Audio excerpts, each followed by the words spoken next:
The year is 1987, and American TV networks launch a number of short-lived shows, such as Starman, The Popcorn Kid, and Probe. In a fit of midlife nostalgia and an effort to remind the world of shows they have forgotten, lone podcast pilot Chris Cooling steps into the Forgotten TV studio 30 years later.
From well-remembered to obscure TV memories of the 70s and 80s, including short-lived TV shows and made-for-TV movies, this is Forgotten TV.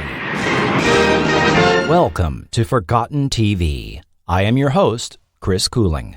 Forgotten TV is an independent, listener-supported podcast with no advertising. You can support Forgotten TV through Patreon or PayPal and become a producer of the show. This episode of Forgotten TV was executive produced by Will Welton, Doc Pinko, and new EP, Robert. Thanks to all for your support of Forgotten TV. Growing up, I have a memory of always being aware of The Twilight Zone, running on Houston Station Channel 39 at 11 p.m. This is KHTV Houston, Channel 39. But staying up that late to watch it was usually a weekend treat. When I was a teenager and my family traveled in the mid-'80s, the Zone could be found in reruns during the 10 or 11 p.m. hour just about in every TV market I visited.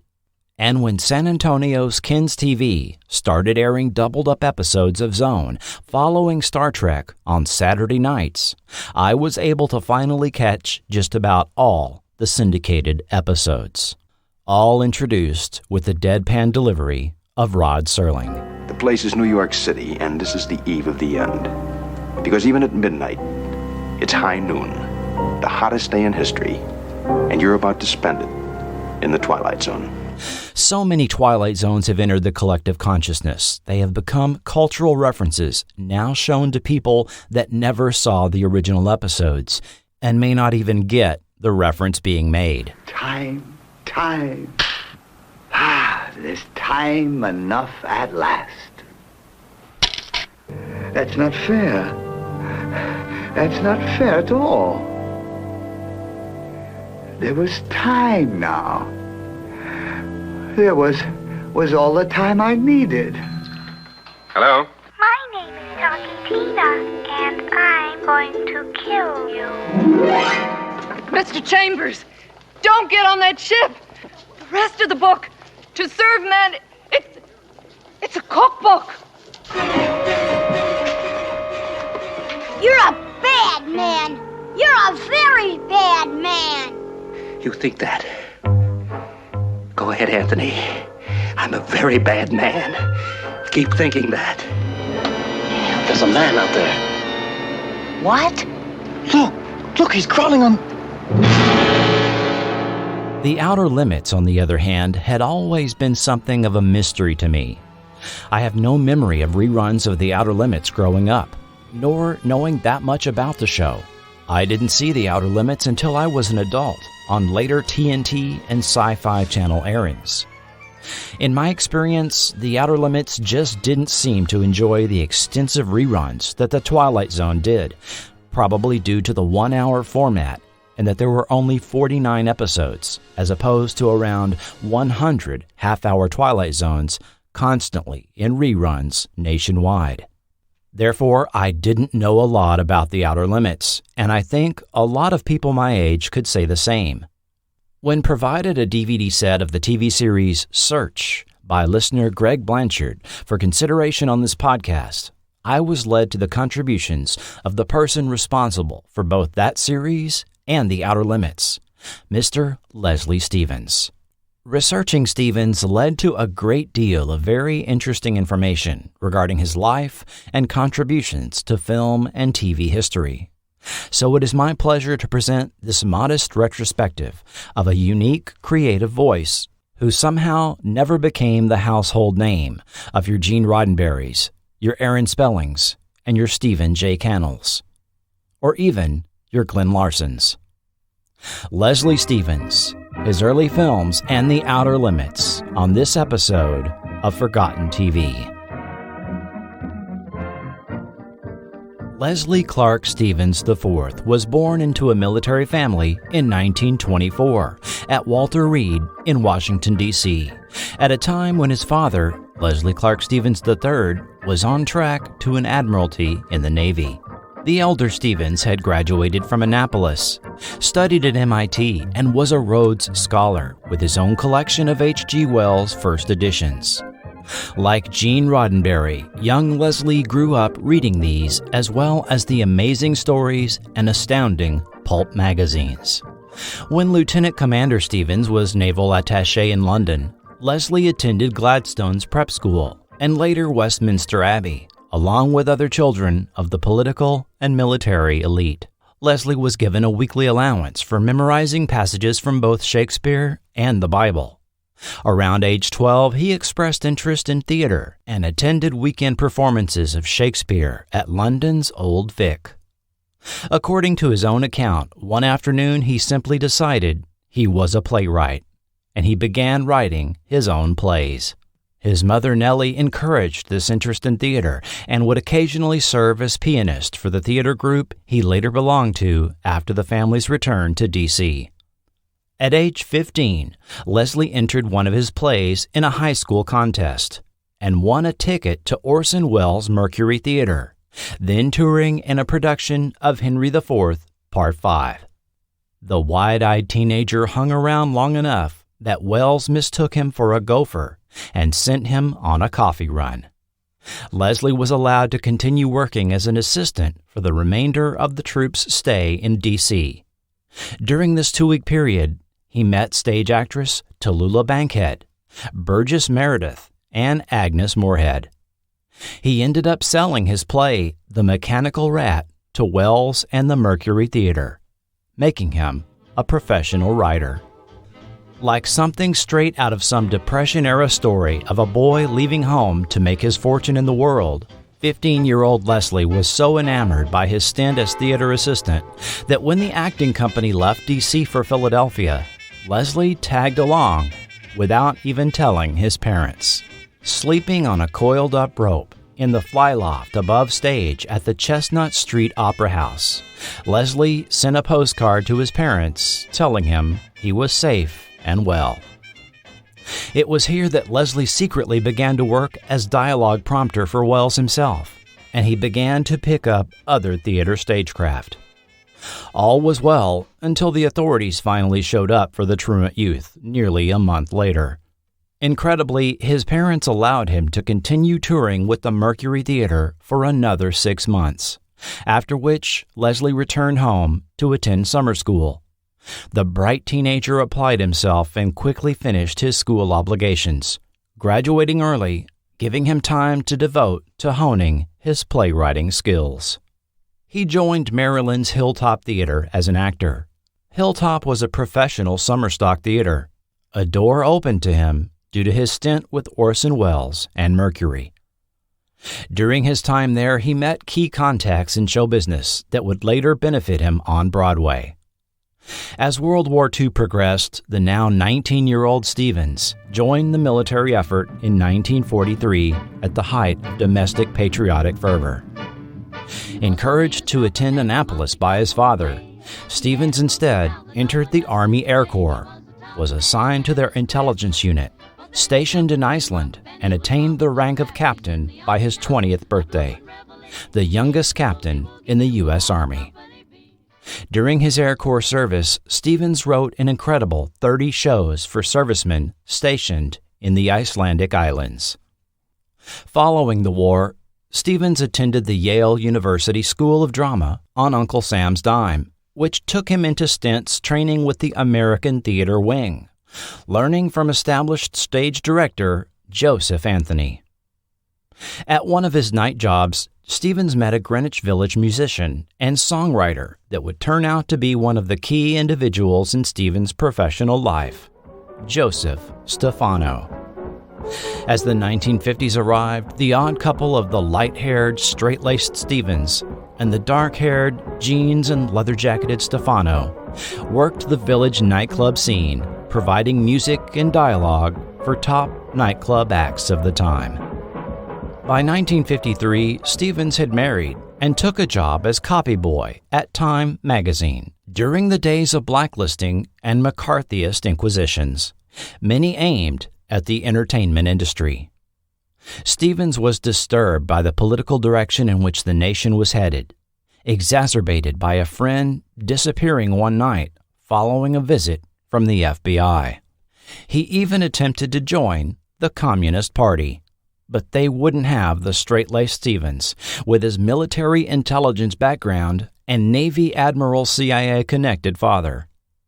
In later life, he would assert that the incident was simply part of taking a stand against McCarthyism and not indicative of a real interest in communism. And he went back to working on his plays when he wasn't working at Time. He completed a play called Bullfight, inspired by his absorption of Mexican culture during his youthful trips to Tijuana. Stevens enlisted the aid of co-worker and friend Gail Stein in getting it produced off-Broadway. Gail crowdfunded most of the needed funds, with a white knight investor coming through with the final portion. With a cast picked off of Tennessee Williams' recent Camino Real, Bullfight premiered one snowy night in January 1954 to rave reviews. New play Bullfight, destined for Broadway. An extraordinary play which is drama for the moment, music for the moment, and dance for the moment. Critics seemed particularly impressed with the way both the bullfight and a cockfight were graphically depicted without actually being shown. Stevens soon found Hollywood interest in his play, from TV director Sidney Lumet, as well as a producer from Columbia Pictures, with both deals falling through. However, with a successful first production, Stevens could now get plays produced on Broadway, and he did, to varying degrees of success. Champagne Complex in 1955, The Lovers in 1956, the film rights of which were obtained by Charlton Heston and turned into 1965's The Warlord, and The Marriage Go-Round in 1958, which was directed by the legendary Joseph Anthony to great success, and 3 years later became a film with Susan Hayward, James Mason, and a then unknown Julie Newmar. Am I to understand that you forbid me to borrow your husband? Borrow, beg, or steal? During Stevens' Broadway years, the medium of television was maturing from an odd post-war novelty of the rich that presented moving pictures to go along with a sound broadcast that had to be tuned separately, to a mass media format, with some 50 million homes across the nation tuning in nightly to see the latest misadventures of Lucy Ricardo and Ralph Cramden, or whoever was performing on Ed Sullivan. In the mid-50s, when television networks were ravenously scavenging for content to air on the numerous Playhouse dramatic anthologies so popular in that era, Stevens wrote his first content for television, an episode of 4-Star Playhouse, which would also air the first televised content written by Gene Roddenberry, then writing under the pseudonym Robert Wesley. Filmed by 4-Star. Stevens' episode, Award, featuring Ida Lupino, aired on CBS June 30th, 1955. Soon he was writing for Kraft Theater, the DuPont Show of the Month, and the venerable Playhouse 90. Writing for Playhouse 90, Stevens again worked with Joseph Stefano, who also had followed the allure of the relatively new medium. As the 50s progressed, television opportunities in New York began to dry up as production of mini shows migrated to the West Coast. While other writers such as Rod Serling expressed alarm over what he called the mass Western migration of creatives moving to Hollywood, Stevens was optimistic about TV's West Coast future. In 1959, Stevens found himself the focus of an article for Time magazine, where he had worked as a copy boy only 5 years earlier, where he spoke on the subject. I am a firm believer in Hollywood's golden future, and thumb my nose at those who cry twilight in the smog. With distance all but erased by increasingly rapid transportation, the myth that there are two opposing schools has collapsed. The New York versus Hollywood attitude that once separated actors, writers, and directors into two separate camps is a thing of the past.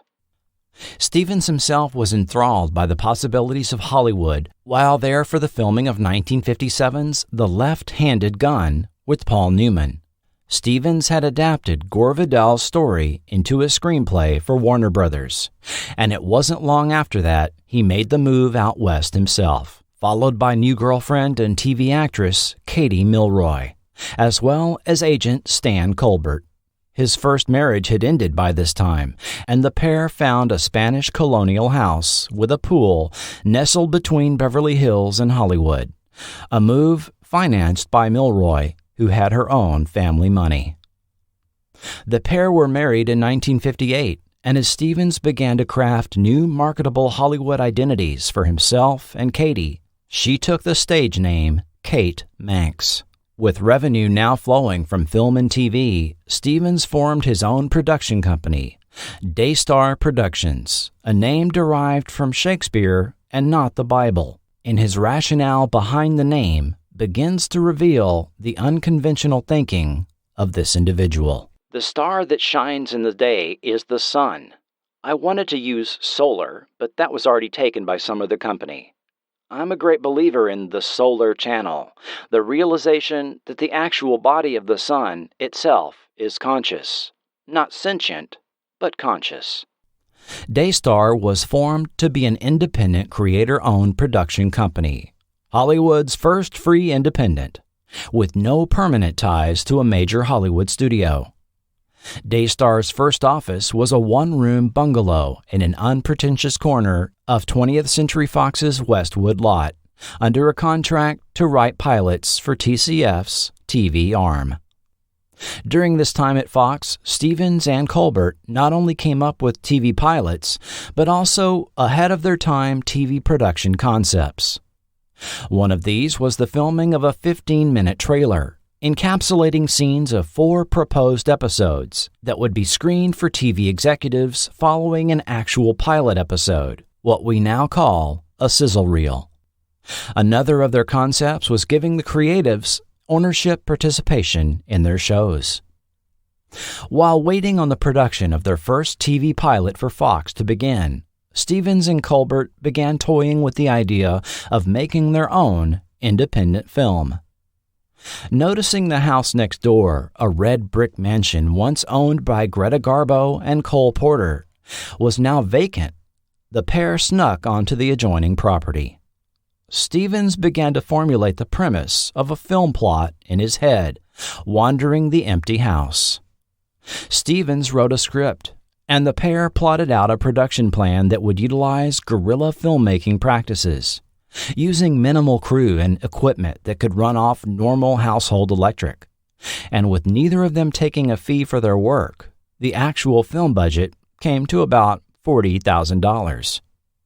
The pair took a week-long leave from Fox and got producer Ray Stark, then working on The World of Susie Wong, to invest. With 3 principal actors, Warren Oates, Corey Allen, and Stevens' own wife, Kate Manx, along with a skeleton crew of less than a dozen, Private Property began filming in the summer of 1959.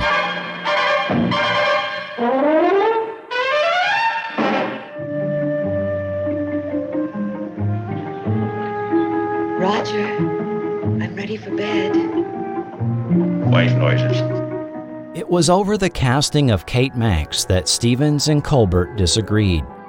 Colbert had wanted Anne Bancroft for the role, but the disagreement was moot when Kate laid down the demand that she be cast or they could not shoot the movie in her house. Since the plot and production hinged on filming on the two adjoining properties, the decision had been made. The movie was previewed to the Screen Actors Guild, and the industry was soon abuzz with excitement for the film, and positive reviews began flowing. Studios began expressing interest in distributing the independent film, and a proposed $400,000 deal with none other than 20th Century Fox would mean a tenfold return on the film's production cost. However, there was a snag.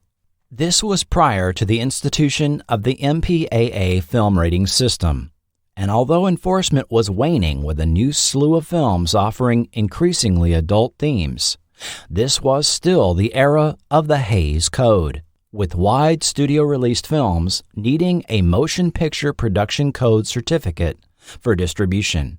Widely called the Hays Code, named after Presbyterian elder and prominent Republican Will H. Hays, it was enacted in 1930 in reaction to a perceived increase in immorality depicted in films of the libertine 1920s. Stevens' film, depicting a pair of young criminals, one dominant and savage, the other an unassertive virgin, holed up in a vacant house, plotting to seduce the sexually deprived wife of an executive next door, was denied a production code certificate. Although Stevens had made sure his film was free of nudity, profanity, overt violence, or sex scenes, the entire plot revolved around sexual themes, with references to homosexuality, voyeurism, rape, as well as bondage and domination. With no certificate, the film would be de facto denied distribution by any major studio. However, Stevens lucked into a theatrical booking of the film at Manhattan's Paris Theater, an art house which previously had only shown subtitled foreign films. This allowed the film the clout to obtain a limited overseas distribution, and by the end of the year, the film had grossed $2 million. Private Property was viewed by then-presidential hopeful John F. Kennedy and wife Jackie the night of the pivotal 1960 West Virginia Democratic primary. Jackie Kennedy recalled it as some awful, sordid thing about some murder in California. Really, I mean, just morbid. Not surprisingly, Private Property was condemned by the self-appointed National Legion of Decency, an unofficial arm of the Catholic Church that provided lists of unrighteous films considered not suitable for good Catholics to view. Stevens surprisingly met with the Legion in New York, listening to the priests for hours, and by his account, came out of the meeting converted, saying, "I will never make such a movie again. Of the 7 deadly sins, lust is the one that incites on film. You can film excesses of avarice or gluttony or pride, and the average moviegoer forgets it about an hour after he sees it on screen. But lust incites warped adult minds and many teenagers. I have learned that film is not only an overwhelmingly powerful art form, but that it carries a social responsibility." Now no longer working with Fox, Stevens busied himself producing the film adaptation of The Marriage Go-Round, during which a disagreement resulted in his split from partner Stan Colbert. His next film, Heroes Island, was, as he called it, a color, widescreen, low-budget idea picture about 2 18th-century indentured servants bequeathed freedom on a California coastal island. Stevens' wife, Kate Manx, cast in the film, received prominent billing along with James Mason, Neville Brand, and Rip Torn. With Heroes Island complete, Stevens partnered with composer Dominic Frontier, who would expand his skill set and learn the role of producer on Daystar's first TV project.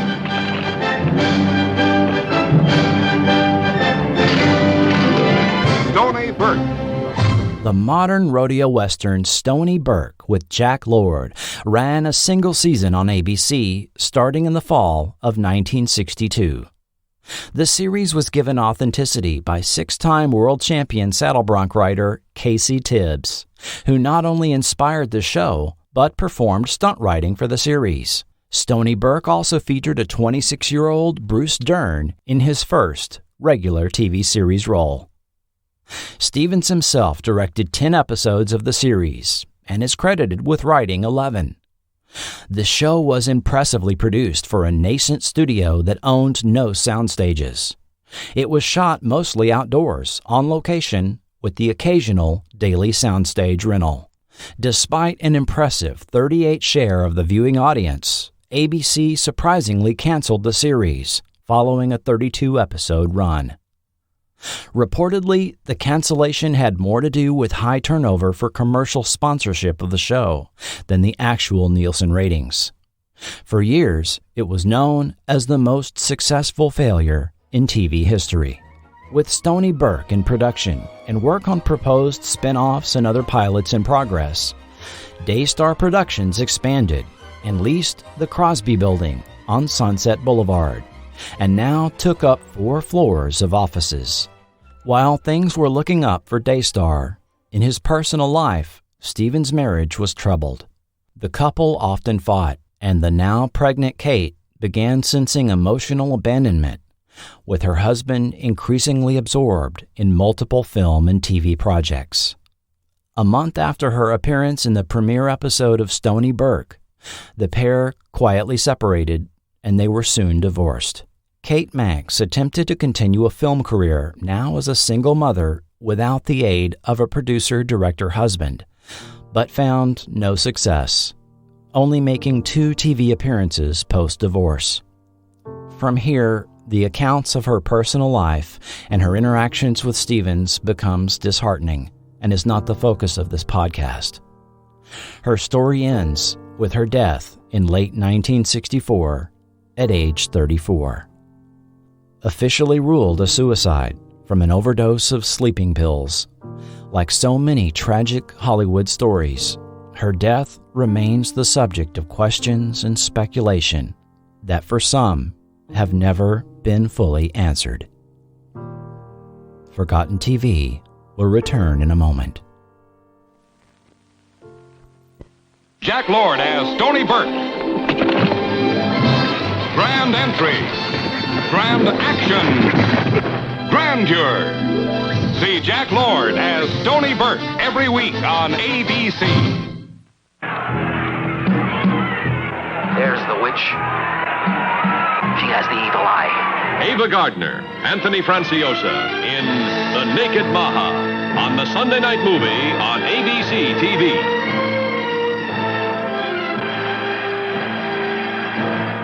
Hi, Mom. Making a cake? No, I just invented a new capsule. I'm about to send it in space. It's pretty funny for a mother. And there are times when even a father is mildly amusing. On the Patty Duke Show every week on ABC.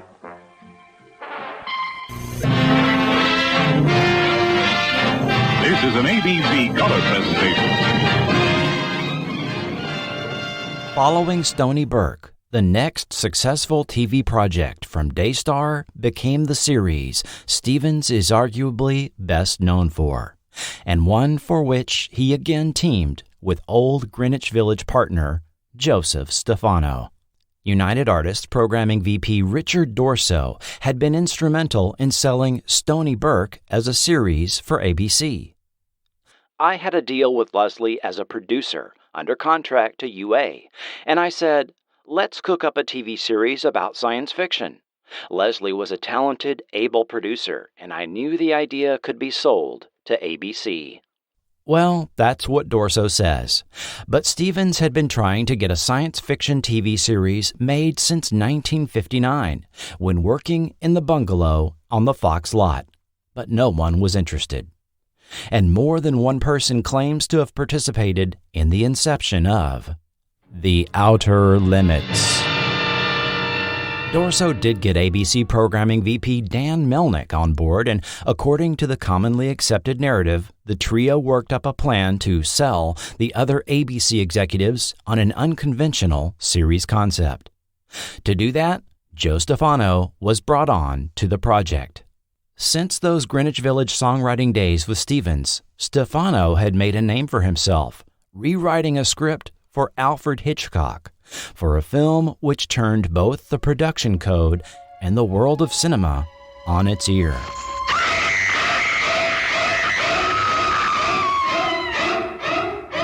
Alfred Hitchcock's Psycho. Now Stefano would take on the new role of producer, in addition to providing his services as a writer. Leslie Stevens. Joe started with us as a kind of figurehead. He had a name, and he was new blood, which was what we needed to sell The Outer Limits as a series. We hired him, and he came in a day or two before we started shooting the Please Stand By pilot.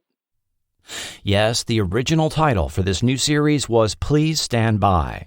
However, ABC nixed this title as the Cuban Missile Crisis was still fresh in the minds of the public, and no one wanted the show title to be mistaken for an actual alert.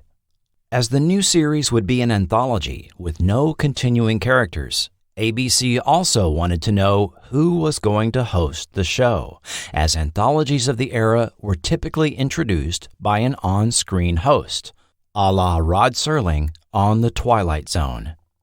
Would it be Stevens himself, Joe Stefano? During an idea session with ABC and UA, Stevens spitballed the concept of an unseen narrator accompanied by a simulation of a CRT picture dot, test patterns, and various other TV picture tube effects. Rewriting the original opening narration, Stevens took the final line referencing the great adventure the viewer was about to participate in, reaching from the inner mind to outer space, and now declared the adventure would reach from the inner mind to the outer limits. There is nothing wrong with your television set. Do not attempt to adjust the picture. We are controlling transmission. If we wish to make it louder, we will bring up the volume. If we wish to make it softer, we will tune it to a whisper. We will control the horizontal. We will control the vertical. We can roll the image, make it flutter. We can change the focus to a soft blur, or sharpen it to crystal clarity. For the next hour, sit quietly and we will control all that you see and hear. We repeat, there is nothing wrong with your television set. You are about to participate in a great adventure. You are about to experience the awe and mystery which reaches from the inner mind to the outer limits. That control voice was that of actor Vic Perrin, who would later provide the voices of both Nomad and the Guardian of Forever on Star Trek, the opening narration of 1972's Gargoyles, and voices for numerous animated characters for Saturday morning TV. Stevens laid out what kind of stories would be featured on the new science fiction anthology. Our stories will deal with the human condition. They are concerned with people, and we want to make comments on life today. For all the great complexity of modern scientific apparatus and knowledge, drama begins in the heart and soul and mind.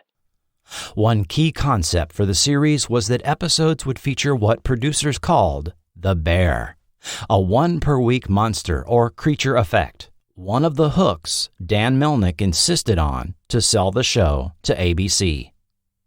This guideline was followed for all first-season episodes with only a couple of exceptions. Stevens himself managed scripts, actors, and directors on the series.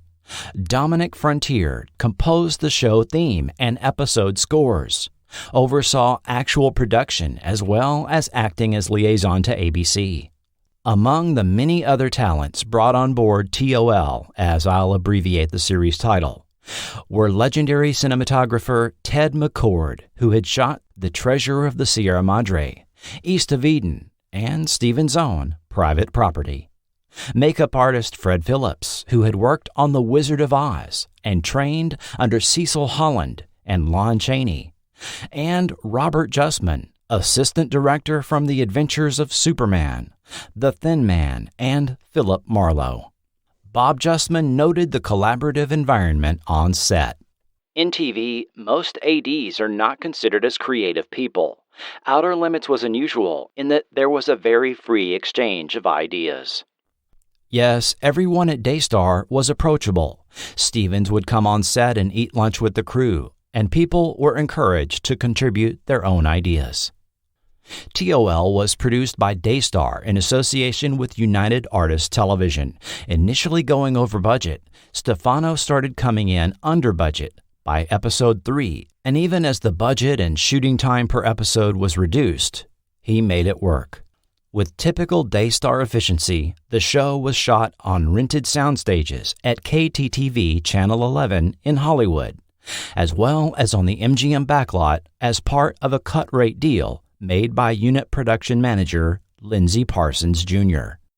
Like Stoney Burke, the show made good use of judiciously selected locations, such as Bronson Cave, and a closed radio station used in the pilot episode, The Galaxy Being.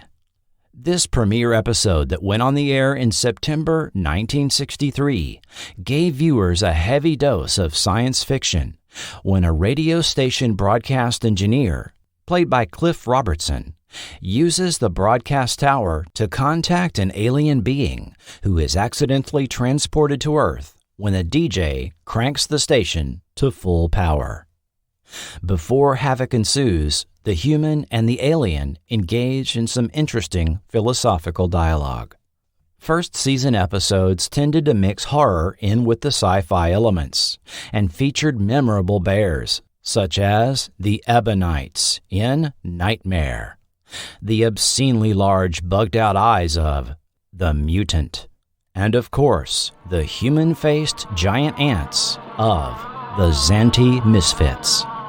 Many of these creature effects startled early 1960s viewers, and by only the third episode, some ABC affiliates found the Thetan alien from the third episode, The Architects of Fear, so shocking they blacked out its appearance during the broadcast, while other stations tape-delayed the episode to run after the late news. One bear idea Stevens had that was quashed by ABC was that of the sound monster. I found out you could take a cycle note and oscillate it from the deepest possible bass to beyond the range of human hearing, and as you went, it would resonate until objects in the room, glass, ashtrays, would begin to vibrate. I cooked it up as an alien appearing aurally, a monster that wouldn't quit, and there'd be one in every house. ABC's Dan Melnick put the brakes on this plan. Another story Stefano wrote a script for, The Cats, involved an alien invasion by way of the possession of household cats. When thinking of the potential viewer impact this episode might have on children, he opted not to go forward with production. Stevens ended up writing 4 episodes, Stefano 12. Between them, this amounted to nearly half the first season episodes. Like the writers of 2 other notable speculative fiction series you might think of, Outer Limits writers worked in social and political commentary under the guise of sci-fi. In a 2000 interview, Stefano commented, "It absolutely served that purpose. I was writing things that were anti-CIA. If I had gone to any network and said, I have an idea for a show that is against the CIA, they would have thrown me out. Here we had monsters and alien beings that took the curse off of it. We had just come out of a very strange, dark period. The 50s, as we look back on them now, we know the harm that was done, and then a few of us sensed that something was wrong, and we got to write shows about it. The interesting thing is that the audience still got it. I received mail that was unbelievable from 12-year-old lads who knew what I was talking about."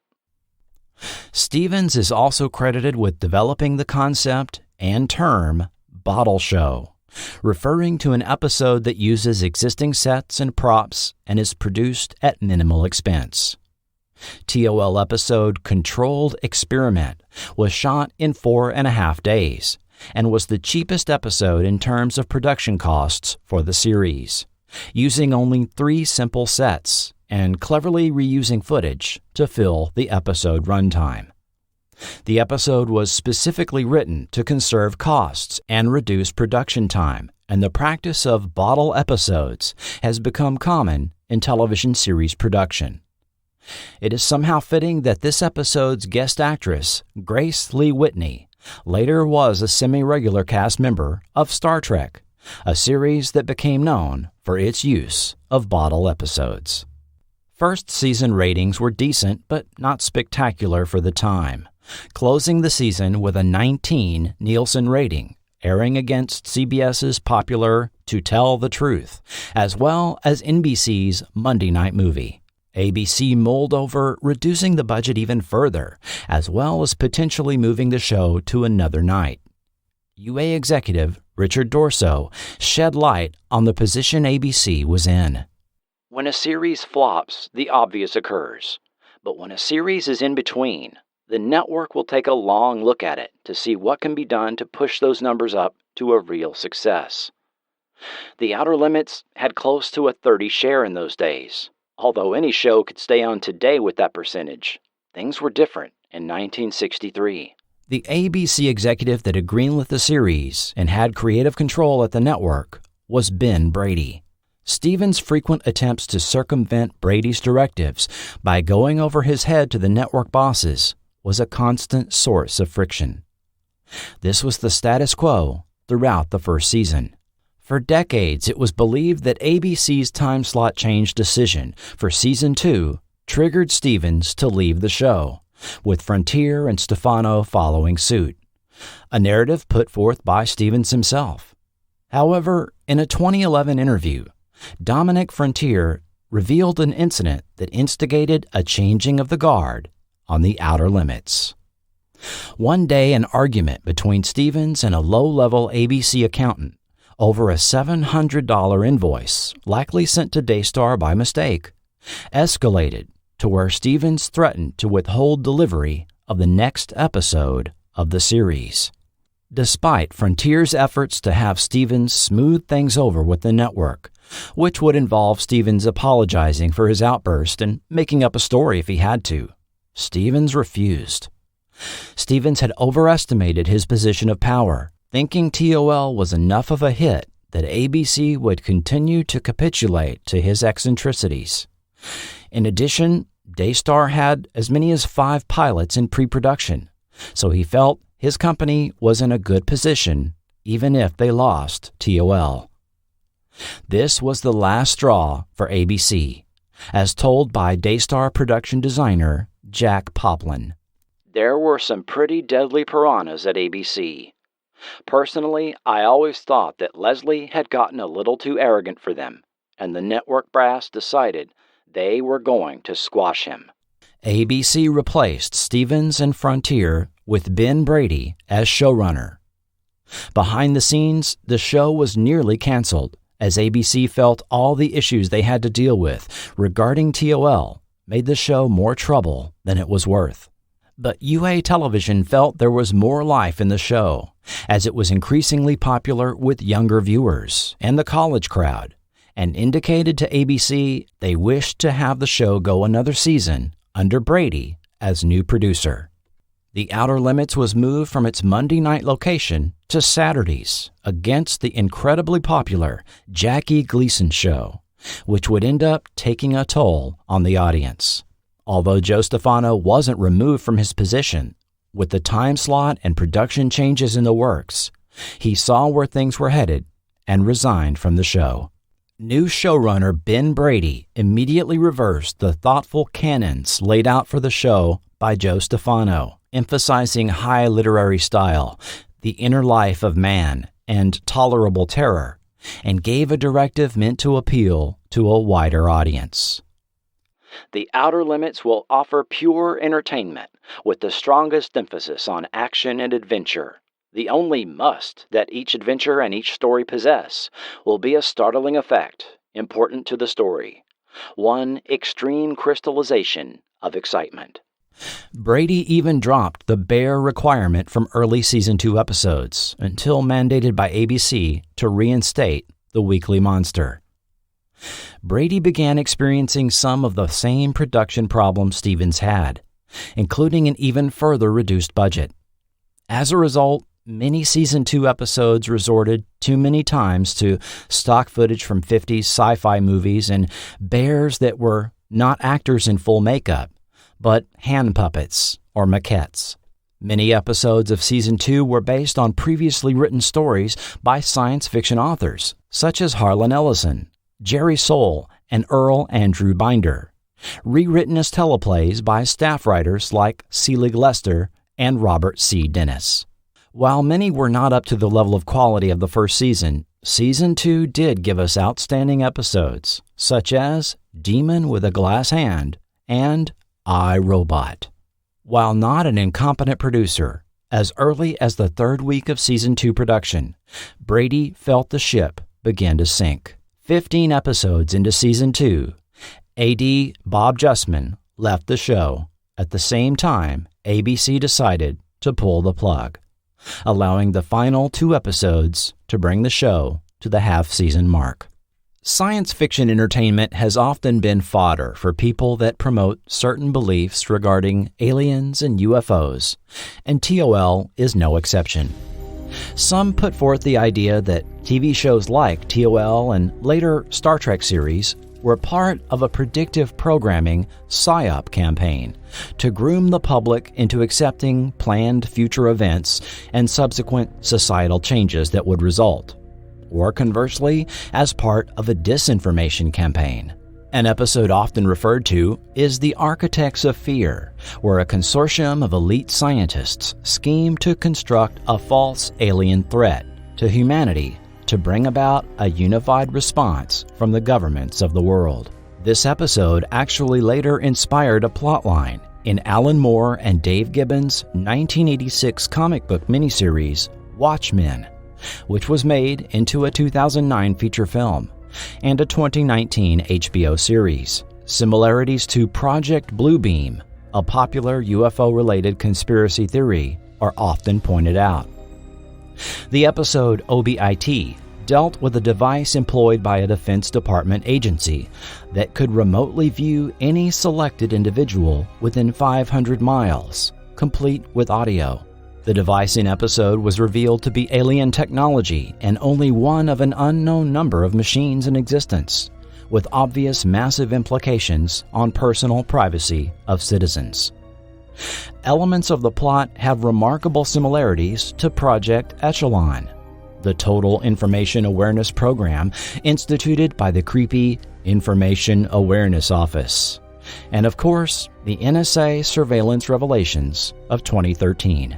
But Stevens' military intelligence background and that of his Navy Admiral father resulted in them both being named personally in some interesting conspiracy theories, as put forth by Dr. Michael Salla on this 2016 Coast to Coast AM broadcast. There was a Vice Admiral by the name of Leslie Stevens. Can you tell us a little bit about him? Well, yes, he is a very interesting person because he is one of 2 admirals so far that I've been able to locate that were involved in the establishment of a Navy space program. He was someone that was actually even involved in one of the committees that had been set up to kind of like throw the public off concerning the existence of extraterrestrials, while at the same time kind of preparing humanity behind the scenes through the media, through the mass media, for the truth.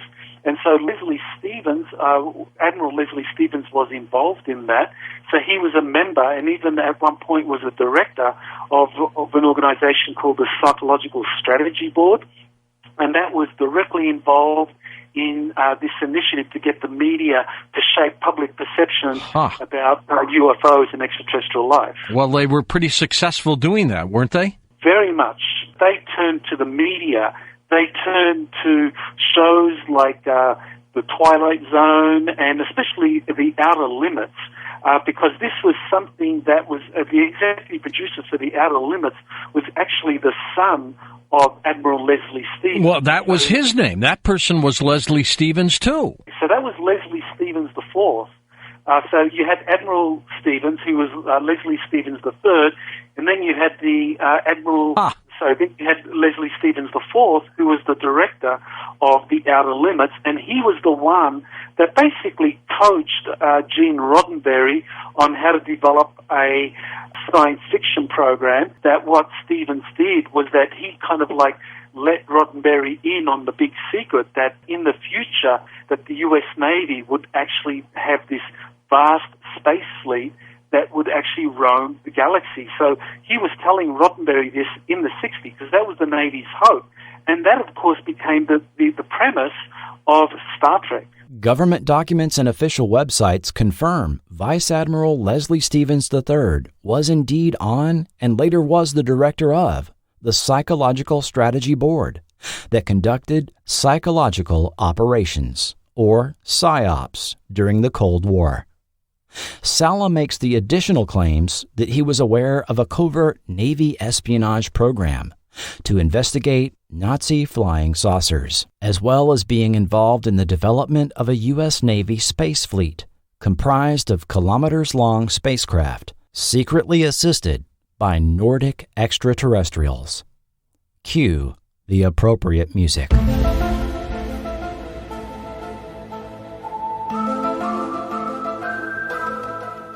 But there was a not widely known significant connection between The Outer Limits and Star Trek.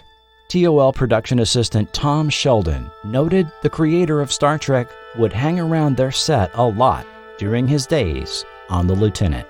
Gene Roddenberry watched our dailies all the time and took a lot of phone calls from our screening room. He was spurring his imagination and checking on the incredible quality control we had. I wondered why he was there, but he was there, more often than not, during the time he was coming up with Star Trek. When TOL was over, several of the production crew went over to work on the new Star Trek series, including Robert Justman, A.D. Claude Binion Jr., makeup artist Fred Phillips, and talented effects designer Hua Chang. A quick cross-referencing on IMDb shows some 20 behind-the-scenes crew worked on both series. Joseph Stefano was also notably offered the opportunity to run the third season of Star Trek, which he turned down, and the third season showrunning duties went to Fred Freiberger. Stefano did later contribute to the Star Trek universe, writing the first season Next Generation episode, Skin of Evil. Several effects and concepts originally used on TOL reappeared or were recreated for Star Trek. Janos Prohaska brought his creature costume, originally used on TOL episode The Probe, on the set of Trek to play the Horta in The Devil in the Dark. The process used to make pointed ears for TOL episode The Sixth Finger was reused for Leonard Nimoy's Mr. Spock.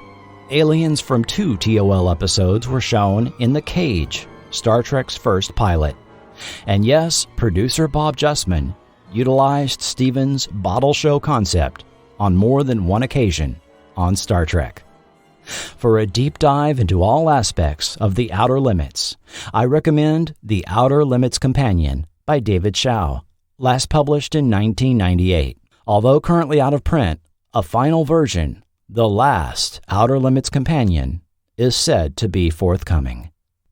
Those 5 pilots Daystar was producing and that Stevens had hoped to fall back on following the loss of Outer Limits never sold. In fact, at least 2 of them were for ABC, who was not very likely to give another new series to someone they had just ousted.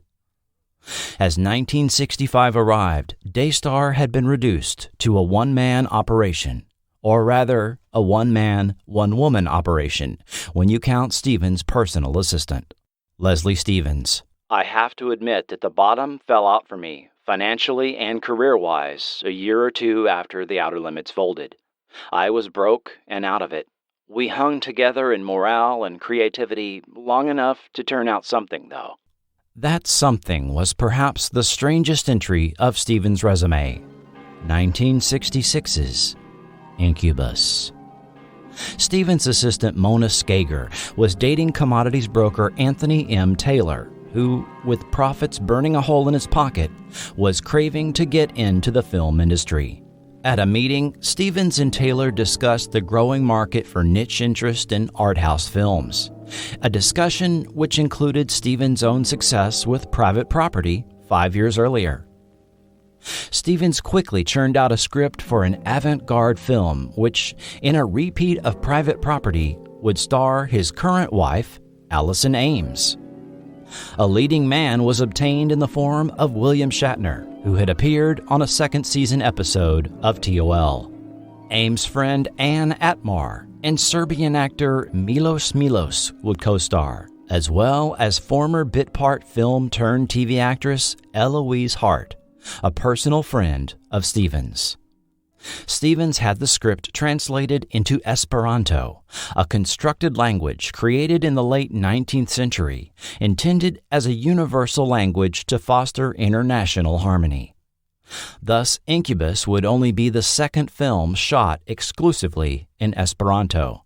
The actors were put through a 10-day boot camp of sorts to learn their lines in a language none of them spoke.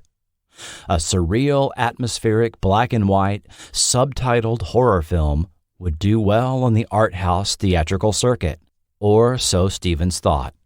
Having the film available only in Esperanto also appealed to his growing interest in esotericism and New Age philosophy. As David Schow, author of The Outer Limits Companion, put it, "It was exactly the sort of global conceit that would appeal to Leslie Stevens." Filming locations were secured at Big Sur, as well as Mission San Antonio de Padua, a fairly remote Spanish mission an hour-and-a-half drive from the coast. Obtaining permission from the Franciscan friars that ran the mission took some doing, considering the plot of the film. The storyline involved a succubus, tired of her lot in life of seducing sinful men to their deaths, thus providing souls for hell. When she attempts to corrupt a man of pure soul and fails, the succubi summon an incubus to corrupt his sister, but things don't work out as planned. Stevens whipped up a dummy script to mislead the friars, and the production began an 18-day film shoot using Daystar regulars Dominic Frontier, who recycled music from TOL, Fred Phillips for makeup, and Conrad Hall for cinematography. William Shatner related decades later that an itinerant, long-haired hippie wandered onto the set and was treated rudely by the crew. The hippie supposedly then cursed the production. He also claims that a few months following Incubus filming on the set of Star Trek, a rock was thrown through the window of his trailer with a note attached saying, "You're next, Shatner, the Esperantists." However, both accounts have to be taken with a grain of salt. The hippie account is related on the 2001 DVD release, which contains a separate commentary as well as an interview featuring Conrad Hall, Anthony M. Taylor, and assistant cinematographer William Fraker, none of which mention the hippie incident. Shatner makes numerous bizarre statements throughout his commentary, which are impossible to take seriously, and nearly the entire commentary could be taken as a running joke, such as later stating the hippie choreographed his fight scenes. The second account is included in his 2011 book, which omits his earlier hippie account, is written in typical Shatner tongue-in-cheek style, contradicts statements made in his DVD commentary, contains a timeline discrepancy for when the rock incident supposedly happened in relation to the Incubus film premiere, and moreover, the account is written in Esperanto, which requires a visit to his website to translate. And of course, these accounts were related 35 and 45 years later, after a curse mythology had built up over the decades around the odd film. But why do many believe the film was cursed? As Eloise Hart put it, "Everybody's life went to hell after that film. Everything went terribly wrong with the film. and with the lives of almost everybody in it. Me, most of all.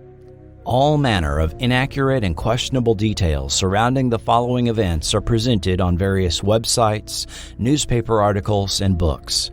So here are the facts and timeline as best I can determine. While Stevens and Taylor were seeking studio distribution for the film, on the night of January 30th, 1966, actor Milos, who played the Incubus himself, evidently murdered Barbara Thomason Rooney, also known as actress Carolyn Mitchell, wife of actor Mickey Rooney, and then shot himself.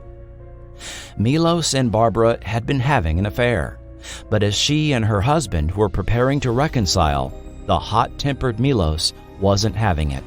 Although the shots from the .38 handgun weren't heard by any of the Rooney children in the house, police concluded it was a murder-suicide. The tragic crime became headlines across the country and was not good publicity for Incubus. In April of that year, Allison Ames sued Stevens for divorce, starting divorce proceedings that would take nearly 2 years. Unable to secure any domestic distribution for Incubus, considered unmarketable by most studios, the film was finally booked to premiere at the San Francisco International Film Festival in late October 1966. Although original details on this are somehow impossible to find, 12 days prior to that debut, following an argument with friend and co-star Allison Ames, Ann Atmar committed suicide. 17 full months after filming, Incubus finally premiered at the San Francisco International Film Festival. It was soon discovered the print that arrived at the theater was either missing the English subtitles or the soundtrack, depending on whose account you go by. So after 10 minutes of the defective film running, a short travelogue film was queued up to placate the audience of 5,000 and buy time to find the spare print across town. Producer Anthony Taylor, tipsy from the reception and suffering with sepsis from a foot injury, retrieved the print, and the screening finally proceeded after about an hour's wait. A group of at least 50 Esperanto-speaking viewers raucously laughed at the continual incorrect pronunciations of the cast. Reviews were likewise not kind to the film. By the time of the premiere, Stevens had already lost interest in Incubus and was busy writing episodes of The Virginian for Universal Television. He certainly needed the work. In 1967, Stevens filed for bankruptcy, possibly in a move to reduce an alimony judgment, but he was in serious debt at the time. Taylor could only secure theatrical distribution for the film in France. Without even a one-sheet ever being printed for it, film prints were stored away, and it fell into total obscurity in the U.S. And now for the most sordid entry of this narrative. 2 years following the film premiere, on December 29, 1968, Marina Habe, daughter of actress Eloise Hart and Hungarian writer Hans Habe, and family friend of the Stevens, whom she often babysat for during her teen years, was home from college on Christmas break. The 17-year-old was out late on a triple date to a local nightclub, and following the date, went back to her 22-year-old date's Sunset Boulevard house, then left for home after 3 a.m. The account of events Eloise Hart related to family offer more details than you'll find in the newspapers of the time. Eloise awoke around 3:30 a.m. to a barking family dog and the sound of a car pulling up. Stumbling to the window to check on things, she saw her daughter's car parked and assumed Marina would be coming into the house momentarily and returned to bed. When Eloise continued to hear the dog bark, as well as the sound of a loud car engine, she returned to the window to the horrific sight of a man carrying Marina into the passenger side of a black sedan, which sped off from the driveway of their West Hollywood home into the night. Marina's keys were still in the ignition of her car. and the emergency brake was pulled up with such force it was doubtful the brake had been set by the petite 113-pound girl.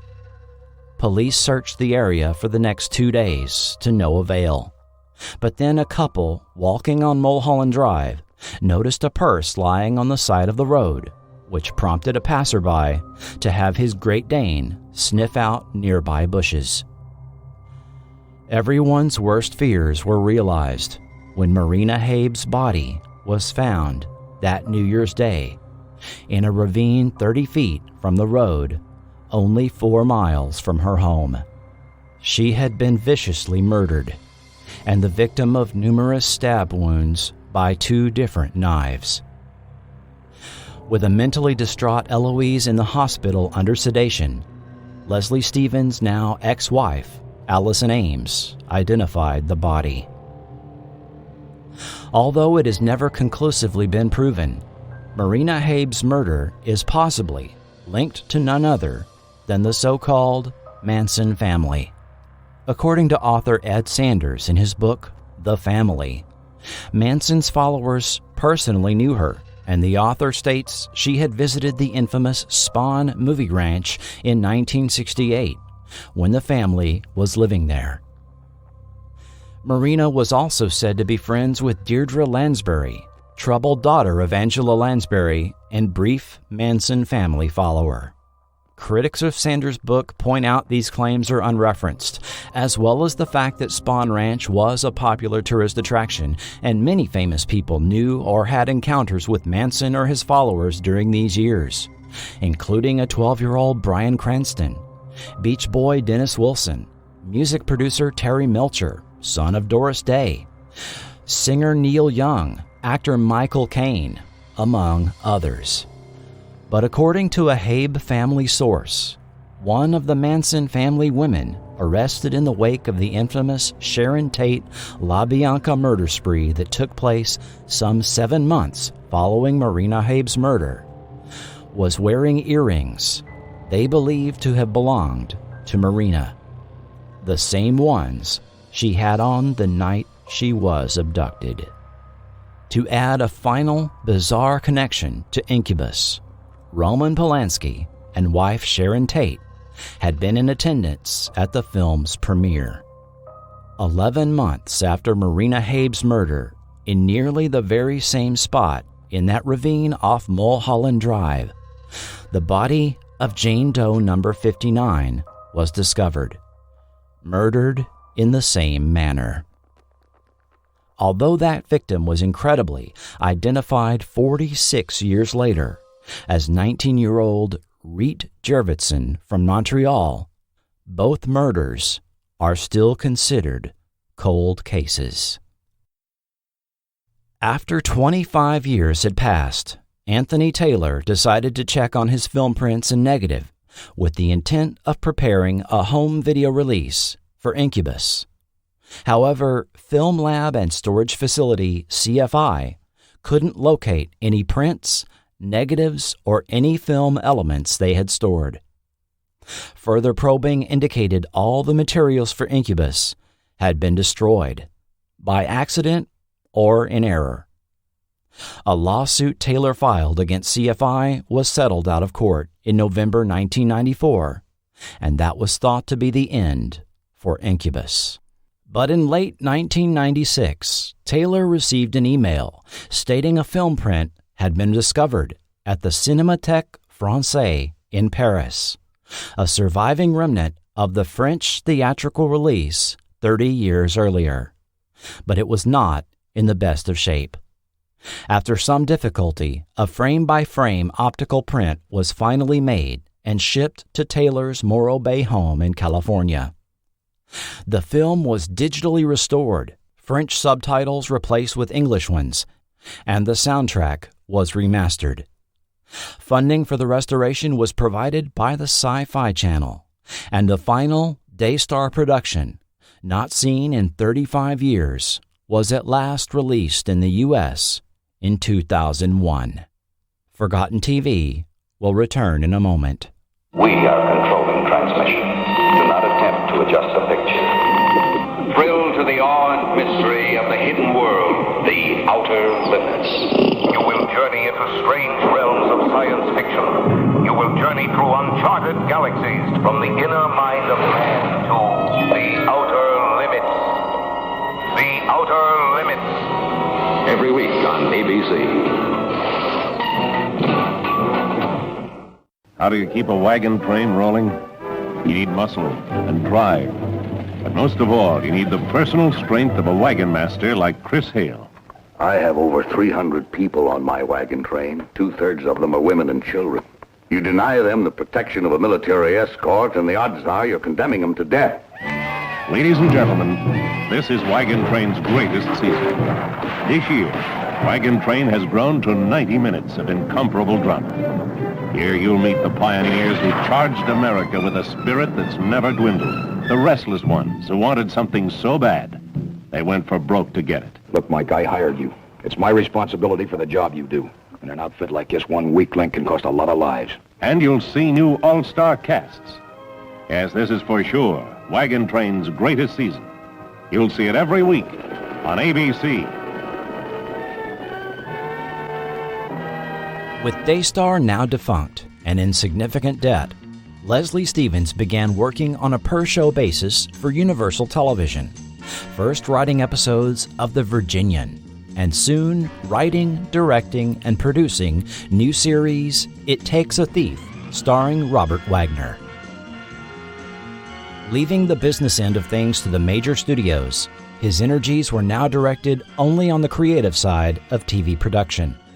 He also worked on The Name of the Game and McCloud, as well as the TV movies, potential series pilots, The Aquarians, and I Love a Mystery.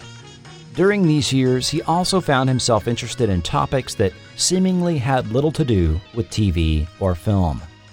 Stevens had more than a passing interest in esoteric, New Age philosophies. In 1970, his book, EST, The Steersman Handbook, Charts of the Coming Decade of Conflict, was released in paperback by Bantam Press and written under the pen name of L. Clark Stevens, sounding suspiciously similar to another author. Although Stevens later gave multiple definitions for EST or EST, the primary definition here was electronic social transformation. Witnessing the rise in the daily use of electronic mass media, at the time television, radio, and telephonic communications, Stevens postulated such use was conditioning the public, especially youth of the era. It could be said the book was a work of science fiction presented as if it was a non-fictional study, predicting an upcoming transformation of society, what he called the EST people, digital natives that would possess the qualities of being technically minded, eclectic, computer literate, needed to navigate the changing configurations of the said transformation of society would arise. The book comments on organized religion, corrupt politics, corporatocracy, and propaganda fed to the public, the rise of authoritarianism, and pollution's impact on the global environment, with some passages so prescient they read like a recent IPCC report.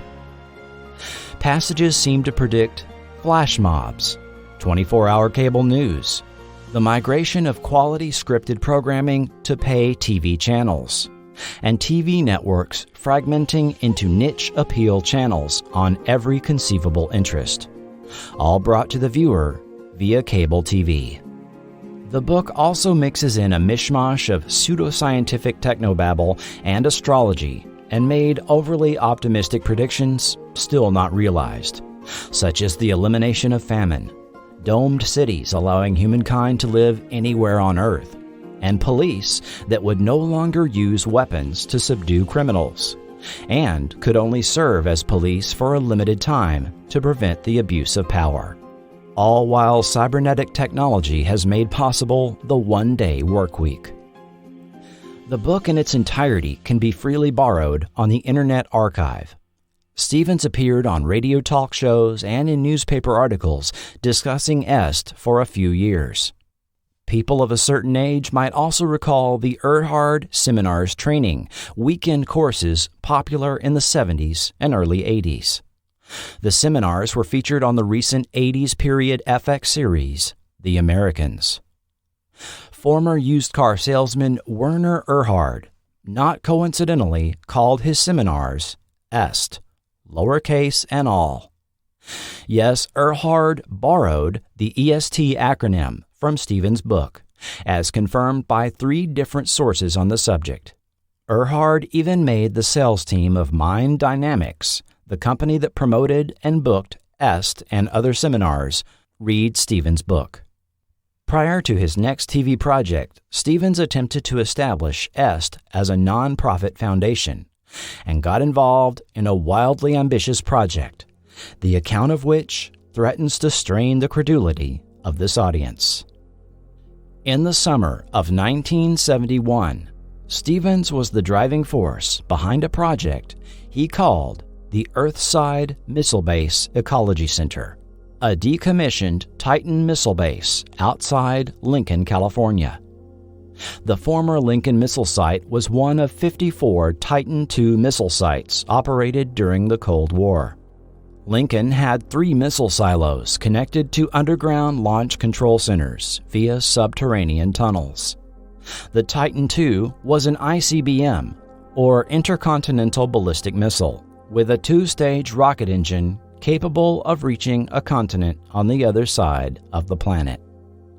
At the height of the program in 1960, some 60 missiles stood ready to annihilate the enemy. After the Lincoln site was decommissioned by the government, it was bought by Placer County in 1968 for a mere $25,000, which they financed over 5 years, and the local sheriff's department began using it as a firearms training range. Envisioned as a tourist attraction, but also a working ecological resource center, some 30 investors put up $35,000 to purchase the site, including Hollywood notables Jack Nicholson, Beau Bridges, Kim Darby, Greer Garson, Stanley Kubrick, and then president of the Screen Actors Guild, John Gavin. Stevens himself was said to be invested to the tune of $15,000. Ongoing monthly operational costs were estimated to run $8,300 a month, a number that was likely an underestimate, simply based on the descriptions of all the planned developments for the site. Plans for Earthside included building out the 3 160-foot-deep missile silos into biodome-type enclosures with controlled air, land, and water environments. Stevens called these ecotrons.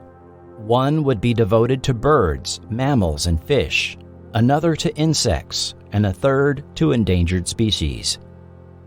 A working organic produce farm on the 55-acre surface of the site, as well as farms located in the extensive subterranean complex. A planetarium, a research lab carrying out research on ecology and alternate food crops in coordination with the University of California at Davis. A radio station broadcasting information on ecology, as well as a connected production studio. And the complex would be at least partially power independent, with solar energy and its own recycling.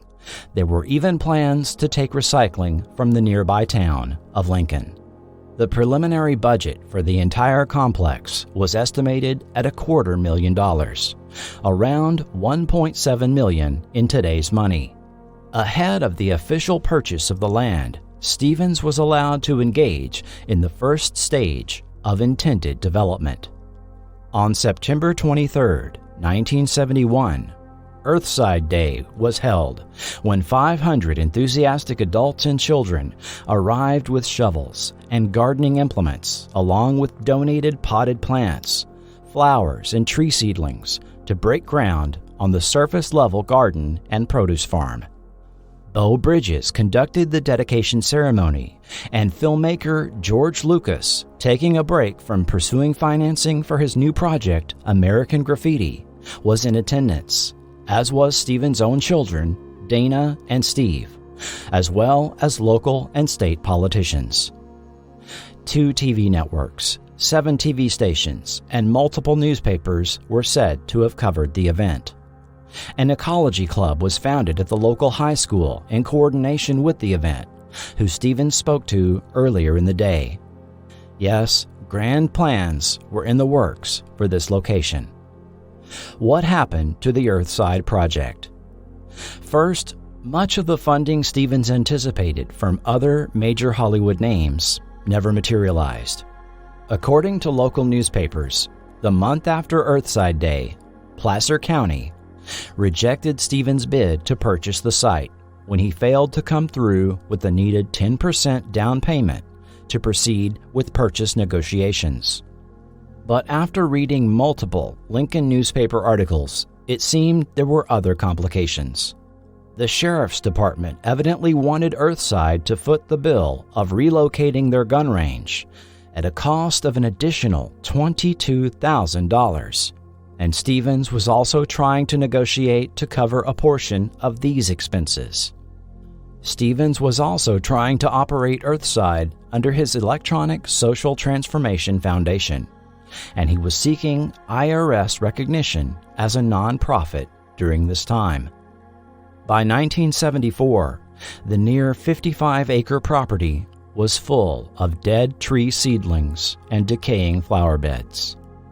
A visiting reporter noted a few lilies remained living, but that the peach tree planted at the gate by Stevens' children was the first to wither. By the mid-70s, the Sheriff's Department gun range was expanded and opened to the public. But the story doesn't end there. In 1991, when the property was about to be sold again, the site was found to be contaminated with trichloroethene, or TCI, something that has been discovered to be an issue with a number of former missile sites and rocket testing locations, such as the former Boeing Rocketdyne Field Laboratory, where a number of TV shows like Star Trek, Wonder Woman, and The Bionic Woman used to film. Even more contamination was discovered in 2009, when it was found that the underground complex had filled with water, also contaminated. A multi-year cleanup effort and battle over just what agency was responsible for the cleanup took place. Even later, it was further found that contaminated waste, thought at the time to be standard trash from the site, had been accepted at the city landfill. The landfill was ordered closed in 2014, and the city of Lincoln sued the federal government over costs incurred by contamination mitigation efforts. Leslie Stevens' original plan for the former missile site to offer life instead of death as its message now remains dashed like the cruel twist ending of an Outer Limits episode. The Titan missile site was originally located about 1.5 miles east of the city, but over the decades, the city, of course, has expanded. The edge of the Sun City suburb of Lincoln now sits just 1,000 feet west of the former missile site.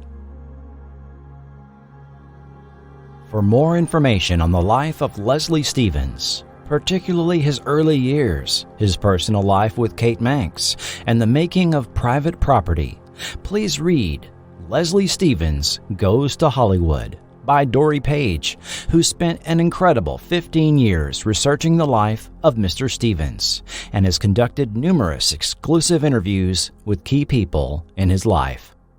This book was invaluable in putting together the narrative of this half of these podcasts, and her additional assistance providing details and context not found in the book was also of great help.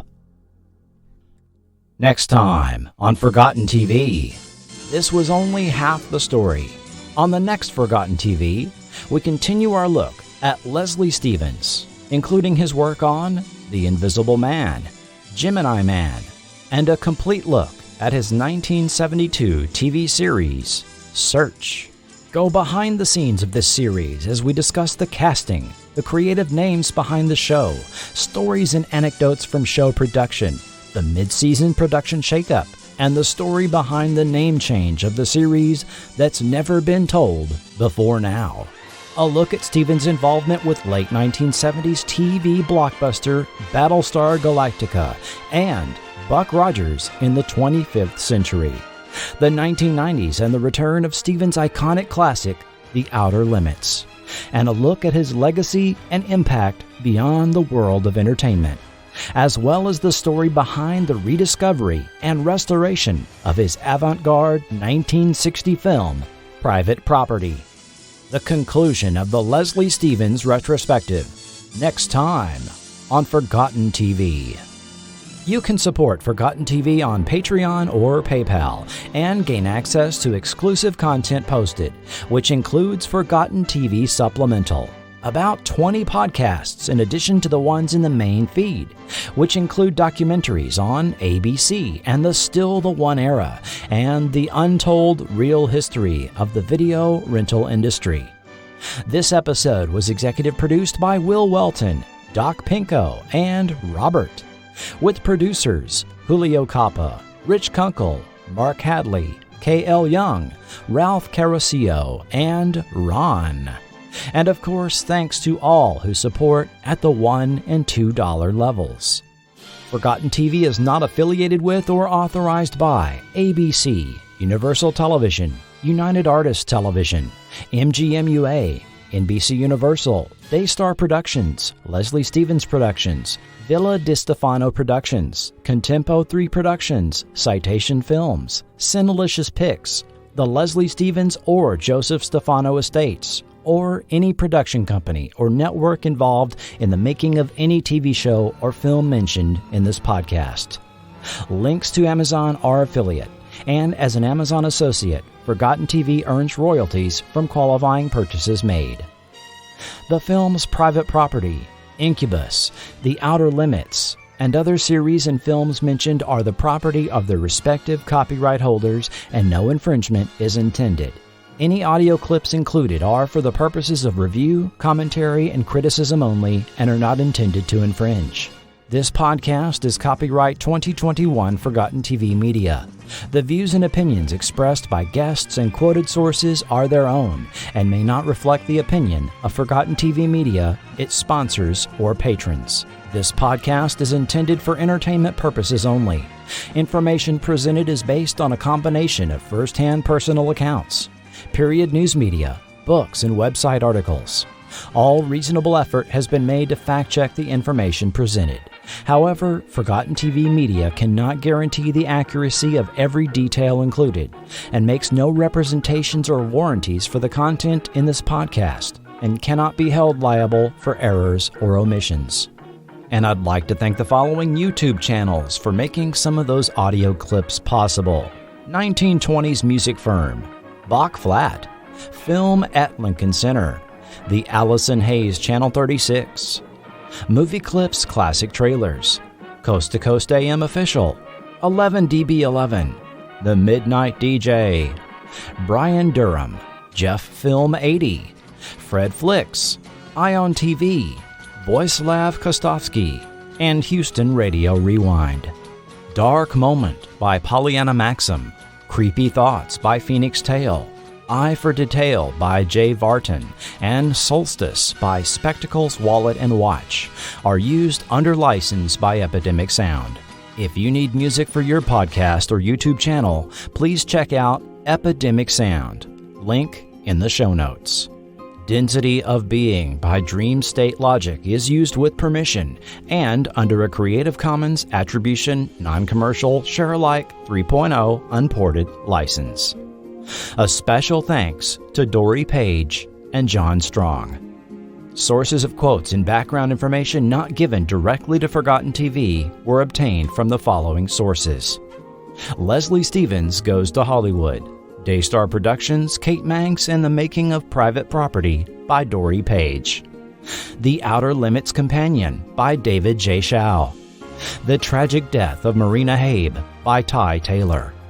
And articles at the websites Quartz, Travelanche, Shock Cinema, Flapper Press, Bright Lights Film Journal, Gold Country Media, MichaelSala.com, Coast to Coast AM with George Norrie, The Secret Sun blog, foia.cia.gov, missingleads.com, the Lost Girls blog, the Internet Archive, the Roseville, California Press Tribune, the Lincoln News Messenger, and several other vintage newspaper articles from newspapers.com available on request.